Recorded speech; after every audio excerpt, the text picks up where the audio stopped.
Hello everyone, and welcome back to Campus Nightly. Tonight, we will discuss President Trump's first 100 days in office, The record-breaking success of the movie Sinners, which features Michael B. Jordan and Haley Steinfeld, sports with Angie Diaco, Russia's temporary ceasefire, and an exclusive interview with Michael Benny, who did a feature on our very own Emily Flynn. With you, I'm Gino Granado. and I'm Christine Franco. And this is Campus Nightly.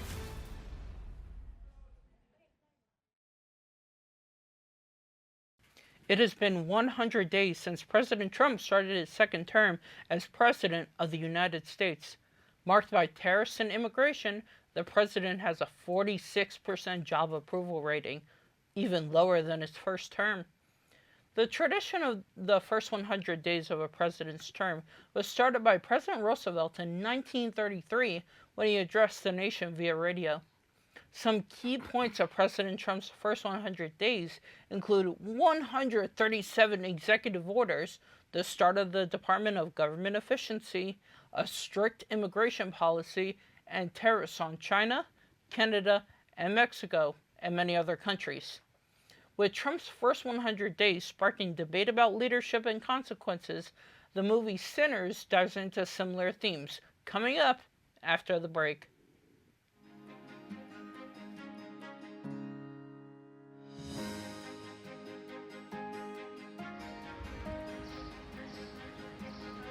I would too. That's okay.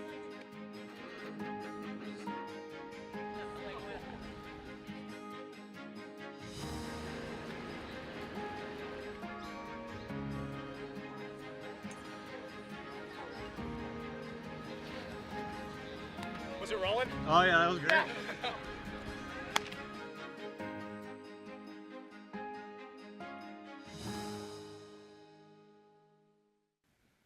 In more popular culture news, Ryan Coogler's Sinners is leaving critics and audiences raving. After a successful debut weekend making $48 million, this movie proved its impact by pulling $45 million its second weekend, declining only 6%. Sinners stars Michael B. Jordan, a set of twin brothers in the 1930s fighting to save their hometown in Mississippi against vampires. Critics have reached a consensus, praising the movie for its visual storytelling and unique genre. And the audience gives it almost a perfect rating with a score of 97% on Rotten Tomatoes, combining the rich history and culture of the Deep South with the chilling elements of supernatural horror. Sinners raises the expectations of upcoming filmmakers to bring originality, ambition, and suspense to the big screen. Now off to Angie Diaco for sports. What's our update, Angie? Thank you, Christine. Seton Hall's baseball and softball played a collective total of 15 games this past week. Seton Hall baseball took home 3 back-to-back wins against Butler. Steven Svensson pitched 5 scoreless innings on April 25th. Nick Ferry logged a career-best 4 RBIs, while John Downing scored 2 runs and drove in another 2 for the Pirates. On the 26th, Aiden Robbins went 3 for 4 with 2 doubles and 2 runs, and Kevin Maluski drove in 3 runs. On the 27th, the Pirates won by 5 runs with Cole Hansen's 10 strikeouts and no walks allowed in all 9 innings, playing a huge part in this victory.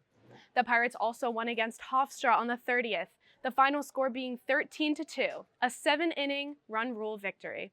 Coming up, the Pirates will take on Xavier in Ohio on May 2nd at 3 p.m. Seton Hall softball fell to Butler twice, the final scores being 3-5 and 0-4 on Friday, April 25th, before going head-to-head in an intense game against Butler that went into an 8th inning.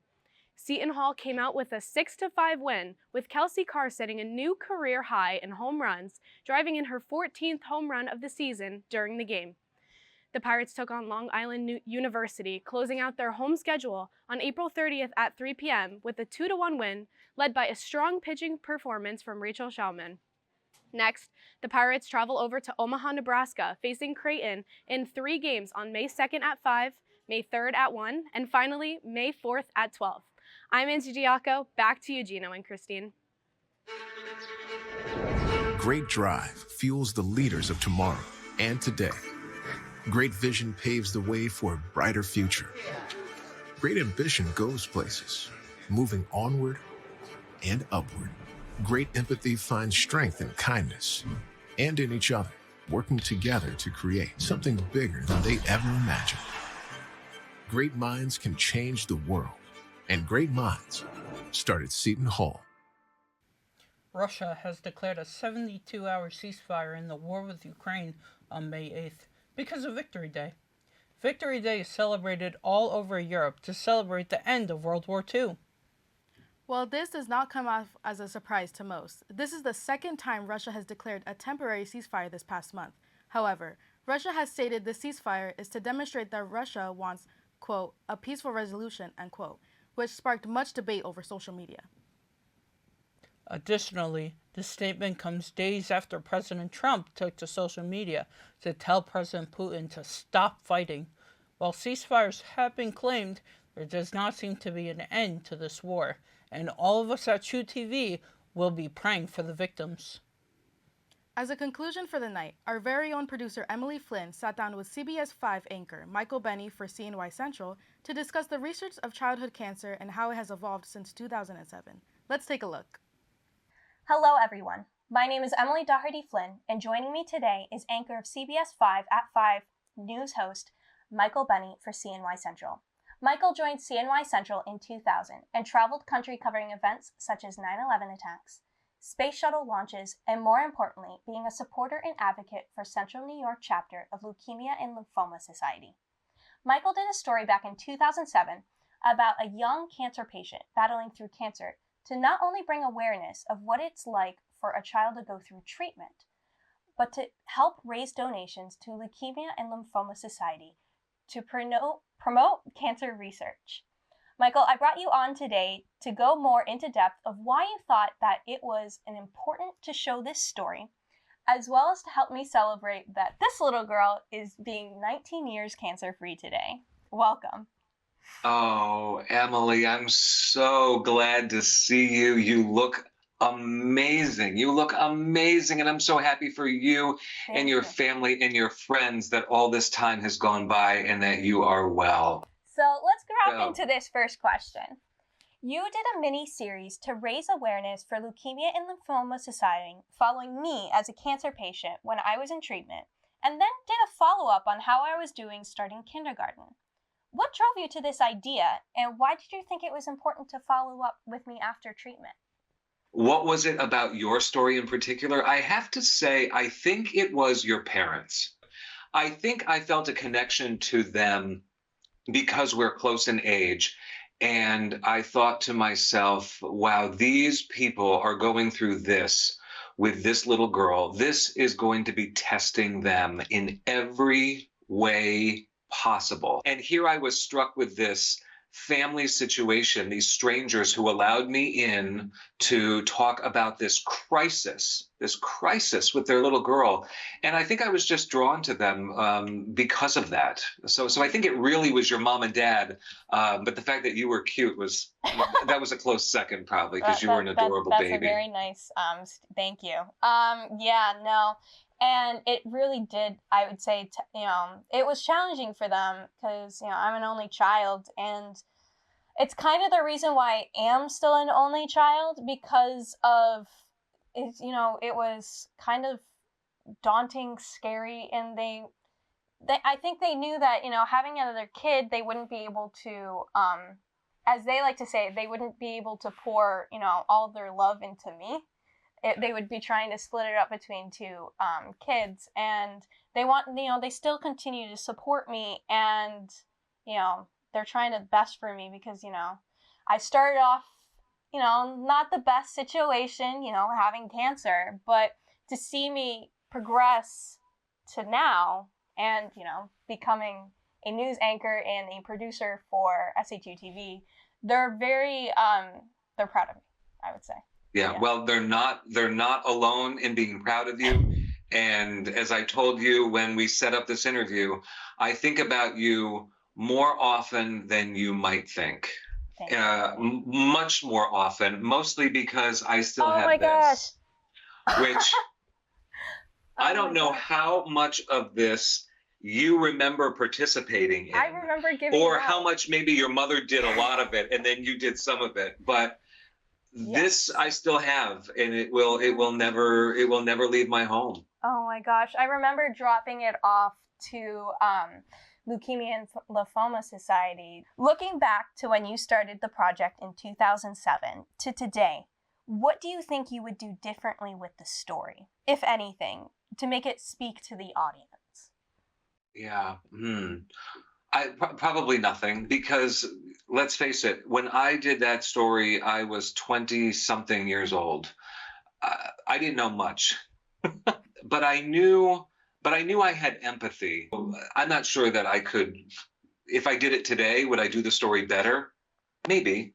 Would I do the story different? Maybe. But I think the through line of it is maybe my empathy has just gotten more refined, and I've been able to direct it in areas where I think light needs to be shed on things. Covering such a personal and emotional story can be challenging. How did you follow the journey of a young cancer patient and her family affect you personally? And what lesson did you learn to continue to your influence of work today? I think I just want to be clear that I only cover these stories because the families continue to be open to having some spotlight put on them. And that was the case with your mom and dad, to their credit. Who knows how many other parents were helped by seeing them out there and being strong for you at that time. You know what I mean? So that's really all on them. I mean, I could pitch a story over and over and over again, but if the family says we're not interested, then we're not interested. That was not the case with your mom and dad, and they deserve a lot of credit for that. But at the end of the day, I'll do a story about any child in crisis if, not just for the pity's sake, and not just for the sadness sake, and not just for the voyeuristic sake, but if there is a way through telling the story that I think you can help someone else. Help someone get their head around it, help to comfort them, help teach them something. If you can do that, then those stories are worth it. It's unfortunate that, they're still working on, they don't have a perfect remedy yet for, curing childhood cancer. And we still have to talk about these stories because it's not there yet. But it's helping, trying to get that initiative of, hey, here's a real life story. How it affects you of, hey, actually I can relate to this, this is, maybe I want to go and reach out because I kind of relate to this story, for them to get help themselves, or to say, oh, let me try to help them out. And, that's what, with the project, you helped, raise money for, the society to help in cancer research and trying to build it up more. But, it's getting them that one step closer because they have the support from people because people are seeing it. Yeah. Yeah, it's true. Yeah. And I have one final question. Since that 2007 project, cancer research and patient support have evolved significantly. In your view, how has the media's role in educating the public about cancer and supporting related initiatives changed over the years? What do you see as the next steps for further progress? Wow, I think relentless coverage of it is the only solution. I mean, I'm not sure that we could ever just solely rely on a government to fix this. But the bottom line is relentless coverage at the granular level, which is telling stories about people who are suddenly faced with the exact news that your mom and dad were faced with those years ago. Fix my kid. She has a fever. Yeah. And then all of a sudden they walk out with a diagnosis. Telling those stories, I mean, that's how else do we, as a journalist, I'm not smart enough to cure any cancer. No, but I am smart. But I am smart enough, and you are too, to know that quality targeted stories about people resonate with people. And at the end of the day, it's those people who will decide, as a country, as a society, as a world, where are we going? Yeah. Where are we going? Mm-hmm. Yeah. We can influence that based on the stories we tell. Well, this concludes my questions and my interview. Thank you so much for joining me and to do this episode on my anniversary of 19 years is very special to me. So thank you so much for joining me. Oh, you're so welcome. Tell your family I said hi. Perfect. I will. That is it for tonight, and thank you all for a spectacular year. For the final time this semester, I'm Gino Granado. And I'm Christine Franco. Thank you all for tuning in to Campus Nightly. Have a great summer. And we will see you next semester.